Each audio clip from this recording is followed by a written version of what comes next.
Today I'm going to show you guys how to install the clutch grip side of the Malleus throttle sleeve and clutch grip set.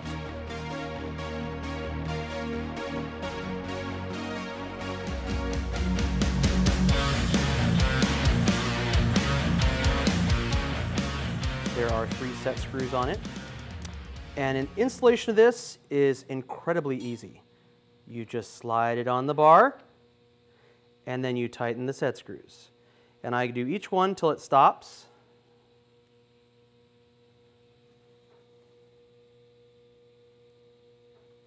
And you go around and goose each one down.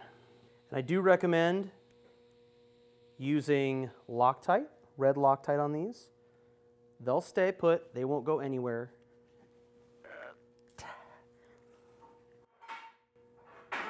Not gonna move. Some people like to put a little glue in there, a little grip glue. Not gonna hurt anything.